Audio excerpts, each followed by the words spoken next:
મારું નામ બારિયા મેહુલ છે. હું શ્રી કેજે પોલિટેકનિકમાં ભરૂચ અભ્યાસ કરું છું. હું ઇલેક્ટ્રિકલ ડિપાર્ટમેન્ટમાં ફોર્થ સેમમાં છું. આજે આપણે ઇલેક્ટ્રિકલ ઓટોકેડ એન્ડ સિમ્યુલેશનમાં પ્રેક્ટિકલ નંબર 9 એનો એમ છે simulation amplifier circuit and observation game. એમાં આપણે એની સર્કિટ બનાવવાના છે અને તેના વિશે સમજીશું. તેમાં કયા કયા કમ્પોનન્ટ આવે છે. પહેલું છે એસી વોલ્ટેજ સોર્સ, બીજું છે ડીસી વોલ્ટેજ સોર્સ, ત્રીજું છે રેઝિસ્ટર, ચોથું છે કેપેસિટર, પાંચમું છે એનપીએન ટ્રાન્ઝિસ્ટર, છઠ્ઠું છે ગ્રાઉન્ડ અને સાતમું છે વોલ્ટેજ પ્રૂફ. હવે આપણે તેની સર્કિટ બનાવીશું. સૌ પ્રથમ આપણે પહેલા એસી સોર્સ લઈશું. એને આપણે અહીં મૂકીશું. તમે સ્ક્રીન ઉપર જોઈ શકો છો. અને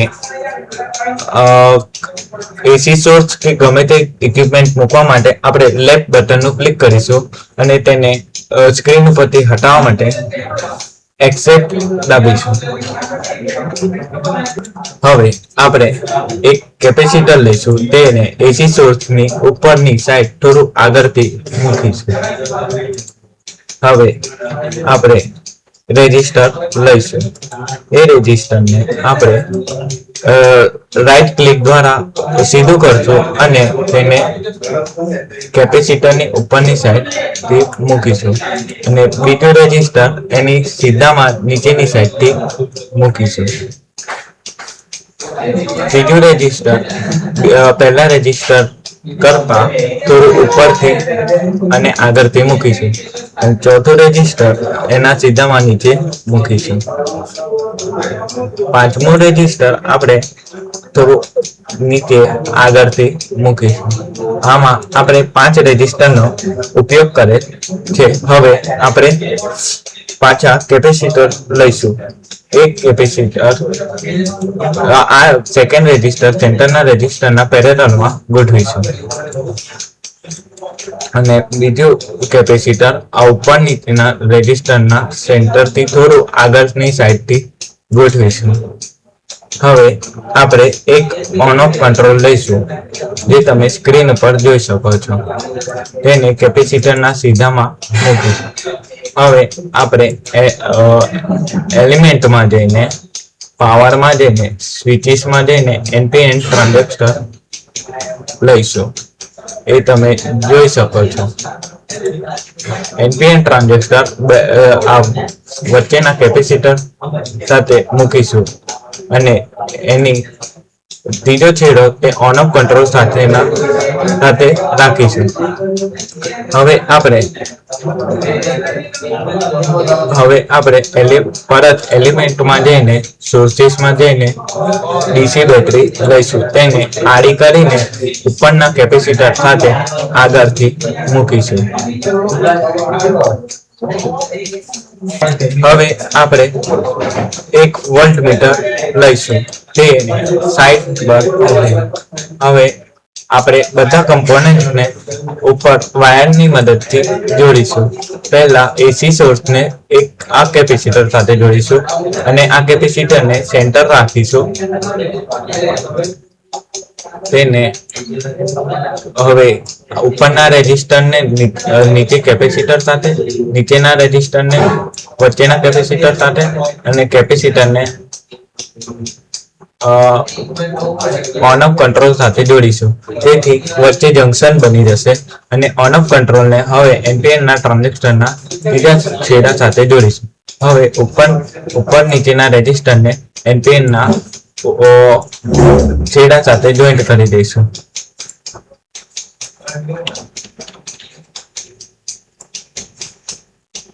હવે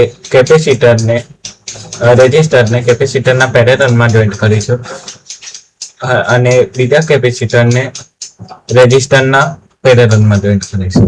હવે આ કેપેસિટરને ડાયરેક્ટ વોલ્ટમીટર સાથે કનેક્ટ કરીશું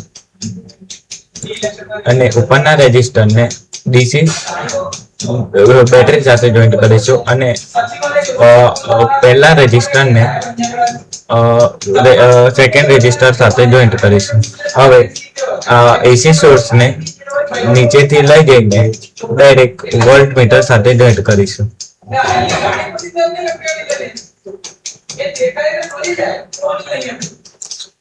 હવે બધા કમ્પોનન્ટ ને નીચેની સાઈડ જોઈન્ટ કરીશું.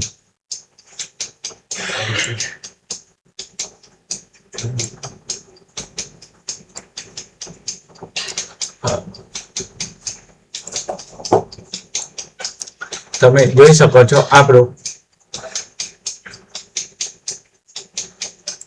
શકો છો હવે એમ્પ્લીફાયર સર્કિટ તૈયાર થઈ ગઈ છે. હવે બધા કમ્પોનન્ટને આપણે વેલ્યુ આપીશું. સૌપ્રથમ આપણે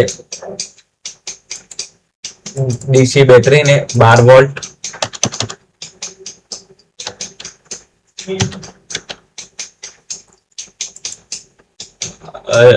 રેઝિસ્ટર R1 ને આપણે આપીશું 47 વોલ્ટ,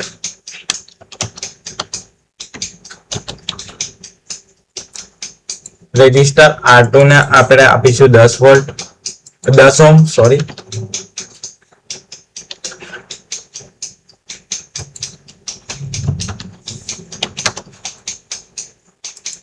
હવે આપણે કેપેસિટર 1 ને કેપેસિટર ઇન નામ આપીશું. હવે અને તેની વેલ્યુ આપણે 10 મૂકીશું. રેઝિસ્ટર 4 ને આપણે RE નામ આપીશું અને તેની વેલ્યુ આપણે 10 ઓહ્મ મૂકીશું.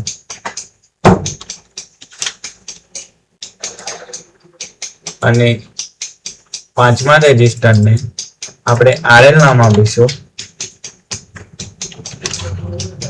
અને તેને 10 ઓહ્મ આપીશું.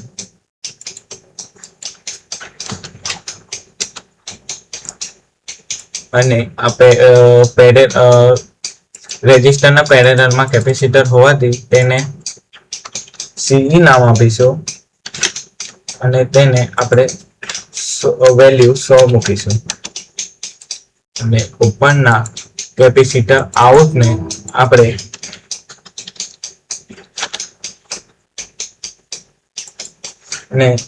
વેલ્યુ 1 મૂકીશું. હવે બધી વેલ્યુને આપણે ડિસ્પ્લે કરી દઈશું.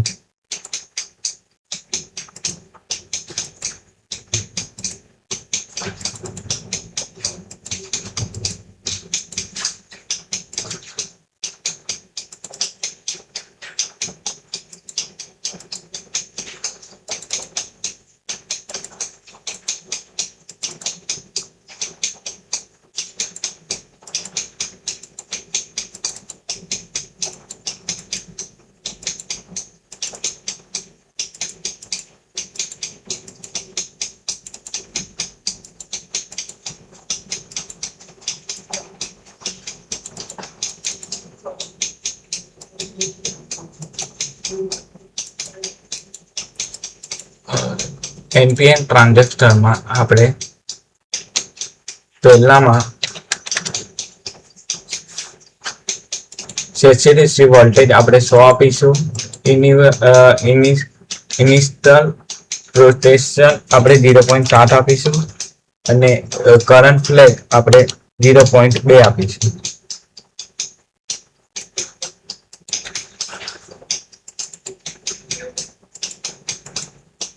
જોઈ શકો છો સર્કિટમાં બધી વેલ્યુ અને તેના નામ આપી દેવામાં આવે. હવે આપણે એસી સોર્સમાં જઈને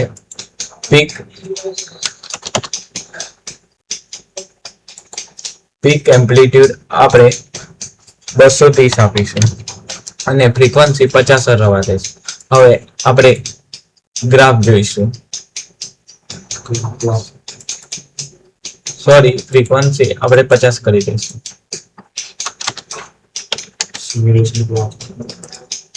ગ્રાફ લાવતા પહેલા આપણે સૌપ્રથમ સિમ્યુલેશન ક્લોક મૂકીશું. એની વેલ્યુ આપણે 0.01 આપીશું. હવે આપણે ગ્રાફ લાવીશું. તમે ગ્રાફ જોઈ શકો છો, પરંતુ આમાં આપણને પોઝિટિવ અને નેગેટિવ સાયકલ બરાબર મળી રહેતી નથી. તેના કારણે આપણે આને ફરીથી ફ્રીક્વન્સી બદલીશું. હવે 50 ની જગ્યાએ આપણે ફ્રીક્વન્સી 100 કરીશું. હવે પરત આપણે ગ્રાફ જોઈશું.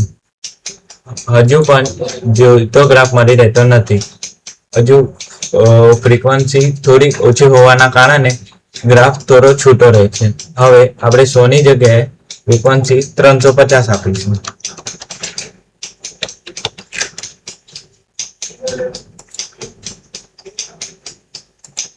હવે ગ્રાફ જોઈ શકો છો, પણ હજુ થોડો ગ્રાફમાં પ્રોબ્લેમ હોવાથી, ઓછો હોવાથી અને પોઝિટિવ અને નેગેટિવ સાયકલ બરાબર ન મળી રહેવાથી આપણે ફ્રીક્વન્સી હવે 350 ની જગ્યાએ 450 આપીશું.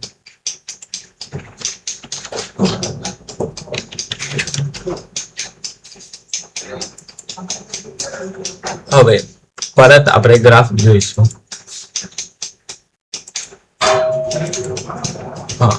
આમાંથી આપણે એક સાયકલ પસંદ કરીશું.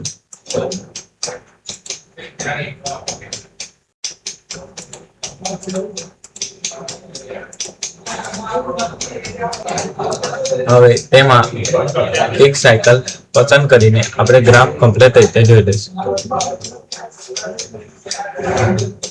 હવે ગ્રાફ તમે જોઈ શકો છો, પોઝિટિવ અને નેગેટિવ કમ્પ્લીટ રીતે રહી શકે છે અને ગ્રાફ કમ્પ્લીટ છે. તે રીતે આ સર્કિટ કમ્પ્લીટ થાય છે અને તેનો ગ્રાફ પણ કમ્પ્લીટ મળી રહે છે. આવી જ રીતે આ સર્કિટ પરફોર્મ થાય છે અને તેનું સિમ્યુલેશન કરવામાં આવે છે. Thank you.